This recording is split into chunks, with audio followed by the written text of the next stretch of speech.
Hello, I'm Ajoba, and welcome back to the channel. We've all felt it, haven't we? The subtle shifts in our daily routines, the changing landscapes of our own neighborhoods. For many of us, the local grocery store is more than just a place to buy food. It's a cornerstone of our community, a familiar landmark in our busy lives. But what happens when those familiar doors close for good?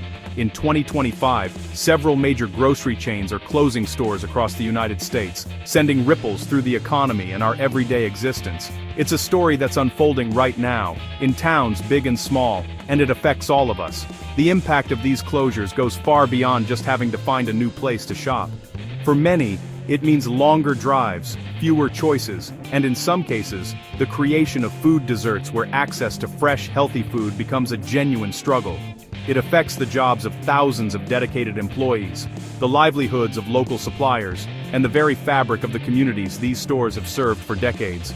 It forces us to ask tough questions about the future of retail, the economy, and how we, as consumers, adapt to a rapidly changing world.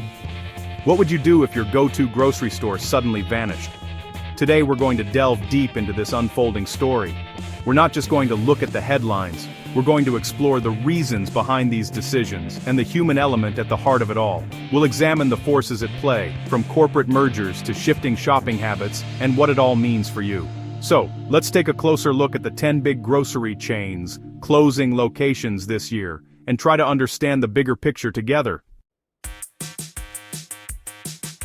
We begin with a name that is synonymous with grocery shopping for millions of Americans, Kroger. As one of the largest supermarket chains in the country, any move Kroger makes is bound to have a significant impact. In 2025, the company has announced a series of strategic closures, and it's a decision that has left many communities asking, why us? The company is re-evaluating its massive footprint, and unfortunately that means some locations are being deemed expendable in the face of a new corporate strategy. So, what's driving this? A major factor is the relentless pressure of competition. We're seeing an increasingly crowded marketplace where traditional supermarkets are squeezed from all sides. On one end, you have discount giants like Aldi and Lidl offering rock-bottom prices, and on the other, you have the sheer convenience and scale of Walmart and Target. Kroger is fighting to maintain its position, and part of that fight involves trimming the fat, which in this case means closing stores that are underperforming or are located in markets that have become oversaturated with competitors. Another powerful force at play is the dramatic shift in consumer habits, a trend accelerated by recent global events. More and more of us are turning to online grocery shopping, delivery services, and curbside pickup. Kroger has invested heavily in its own digital platforms and delivery infrastructure, but this pivot also changes the calculus for their physical stores.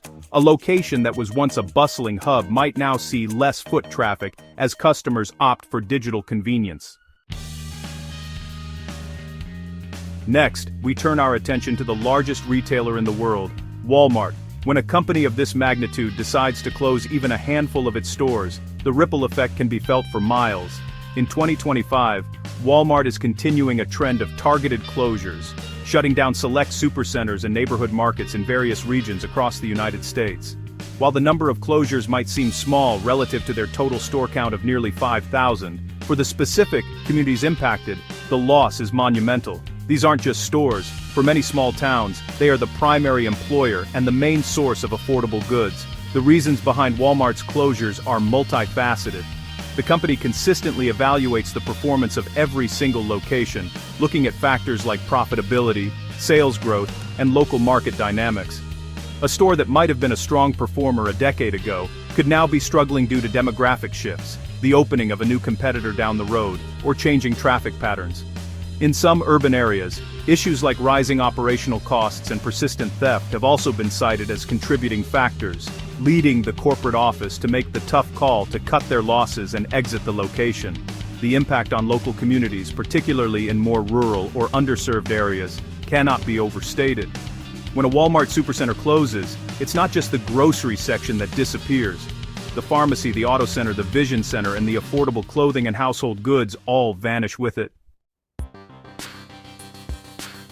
Now we look at two iconic names often found under the same corporate umbrella, Albertsons and its subsidiary, Safeway. The story of their 2025 closures is intrinsically linked to one of the biggest stories in the grocery world, the proposed mega merger with Kroger. This potential deal, valued at nearly $25 billion, has cast a long shadow over the future of hundreds of their stores. To appease federal regulators and address antitrust concerns, the companies have proactively identified hundreds of locations that they would need to sell off or divest to a new owner. This isn't about underperformance in the traditional sense, it's about market concentration. The core issue for regulators is preventing a monopoly. If the merger were to proceed without any changes, the combined Kroger-Albertsons entity would have an overwhelming market share in many regions, particularly in the western United States. This could lead to higher prices for consumers and fewer choices. To get ahead of this, the companies have proposed selling over 400 stores and other assets to C&S wholesale grocers. This means that many Albertsons and Safeway locations aren't technically closing, but are slated to change hands and potentially rebrand, creating immense uncertainty for employees and shoppers alike. Let's focus on Safeway for a moment, a brand with deep roots, especially on the West Coast. The company has already been closing some underperforming stores outside of the merger context, citing familiar reasons like shifting customer behavior and local economic pressures. While the proposed merger with Kroger dominates the headlines, it's important to understand that Safeway, as a standalone part of the Albertsons companies, is also making its own strategic adjustments. Even without the pressure of divestiture, Safeway has been evaluating its portfolio and has initiated closures in 2025 that are independent of the merger talks. These decisions are rooted in the day-to-day realities of retail performance, where every store must justify its existence on the company's balance sheet. It's a more traditional story of retail evolution, but no less impactful for the neighborhoods affected. In specific cities, particularly in areas where the market has become saturated, or where Safeway's older store models struggle to compete, the company has made the difficult choice to shutter locations. For instance, we've seen announcements affecting stores in the San Francisco Bay Area and parts of the Pacific Northwest. These are often locations that have served their communities for decades, becoming local landmarks. The company's official statements typically express gratitude to the community and its associates, while pointing to the need to strengthen their overall business and invest in modernizing other, more promising locations. The reasons for these specific closures are often a complex mix of factors. Rising rents and operational costs in major metropolitan areas can make it incredibly difficult for older, less efficient stores to remain profitable. Furthermore, the competitive landscape has changed dramatically. A Safeway that once competed only with another traditional supermarket may now be facing pressure from a nearby Trader Joe's, a Whole Foods, a grocery outlet, and multiple ethnic markets, all chipping away at its customer base. When Amazon acquired Whole Foods Market in 2017, it was seen as a revolutionary move that would upend the grocery industry. The promise was a fusion of Whole Foods' reputation for high-quality, organic products with Amazon's technological prowess and logistical might. However, the years since have been a period of adjustment and experimentation, and in 2025 we are seeing the results of that process, which includes the strategic closure of some Whole Foods locations. This isn't a sign of brand failure, but rather a recalibration of Amazon's brick-and-mortar retail strategy. The closures we're seeing are often targeted at underperforming stores in urban markets. In some cases, these are locations that were opened with high hopes but failed to meet ambitious sales targets.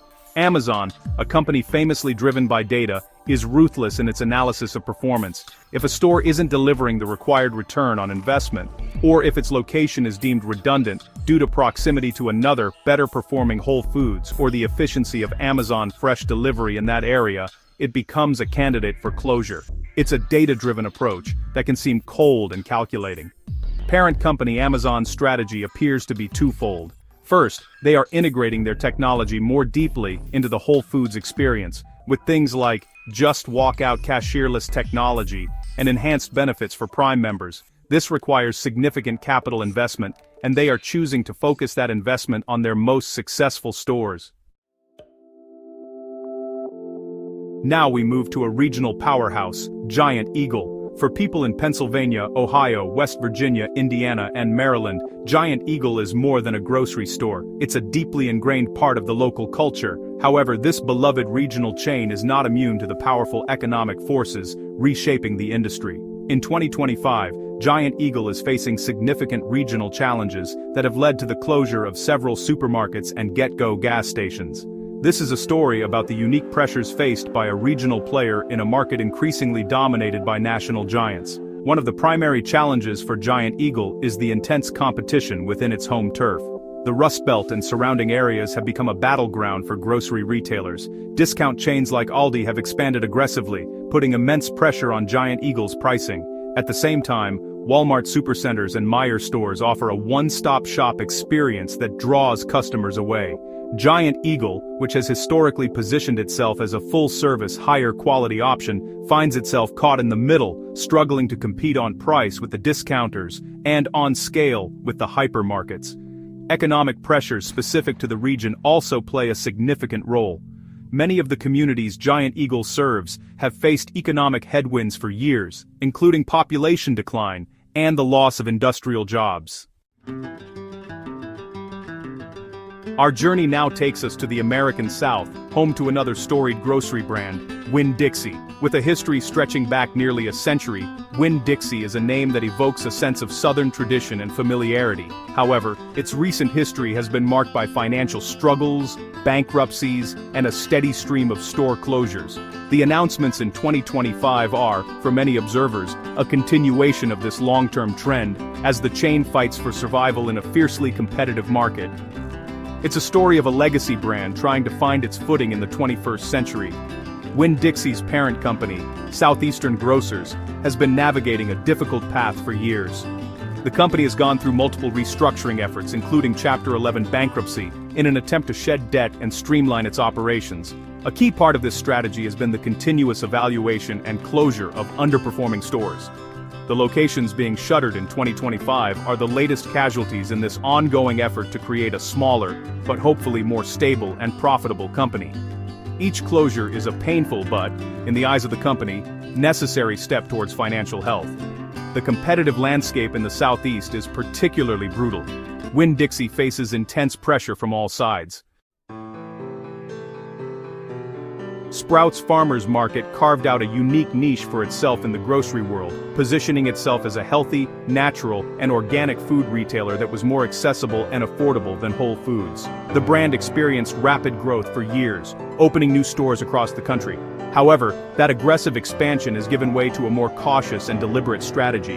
In 2025, Sprouts is closing a number of its locations, not because the company is failing, but because it is strategically pruning its portfolio to focus on maximum profitability and a more sustainable growth model.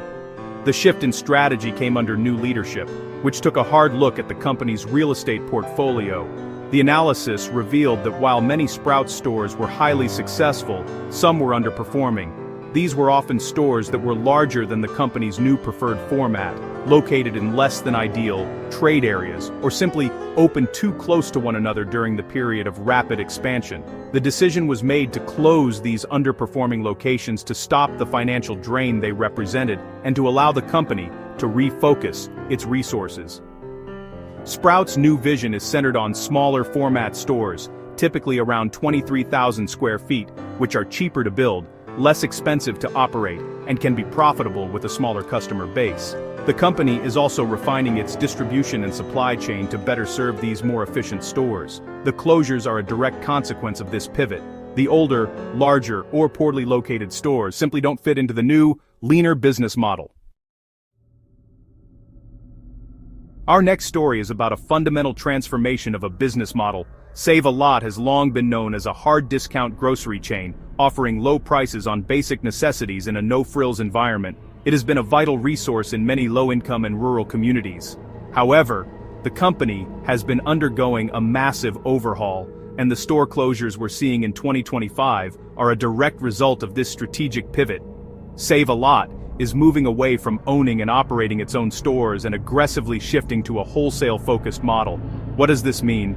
Essentially, Save-A-Lot is transitioning from being a corporate retailer to being a supplier for independent licensed owners. The company's goal is to have the vast majority of its stores run by local entrepreneurs who buy their inventory from Save-A-Lot's wholesale division.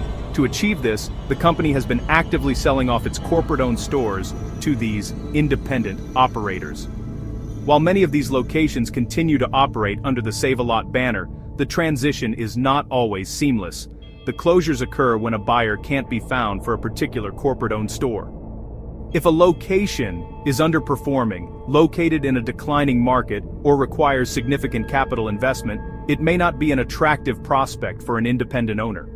In these cases, rather than continue to operate the store at a loss, the corporate entity makes the decision to shut it down for good. Finally, we come to a true icon of American grocery history, Piggly Wiggly. As the first true self-service grocery store, Piggly Wiggly revolutionized the way people shop for food. Today, the brand operates primarily as a franchise, with stores independently owned and operated under the Piggly Wiggly banner. The closures we are seeing in 2025 are not the result of a single corporate directive, but rather a collection of individual stories of franchisee struggle, market competition, and the challenges of running an independent business in the modern era. Because Piggly Wiggly stores are independently owned, each closure is a local story. It's the story of a family that may have run the store for generations, a local entrepreneur who couldn't make the numbers work, or a small business owner deciding to retire without a successor. These owners are on the front lines of the grocery wars, directly facing the competitive pressures from massive national chains like Walmart, Kroger, and Aldi. Unlike a large corporation, they often lack the scale to negotiate the best prices from suppliers and the capital to fund major renovations or technological upgrades. Market competition is the single biggest factor driving these closures. A small, single-store Piggly Wiggly operator can find it nearly impossible to compete on price when a new Walmart supercenter or a sleek, efficient Aldi opens up down the street. These larger chains can leverage their immense buying power and sophisticated supply chains to offer prices that an independent operator simply cannot match without sacrificing all profitability. Over time, customers are lured away by the lower prices and wider selection, and the local Piggly Wiggly sales slowly dwindle.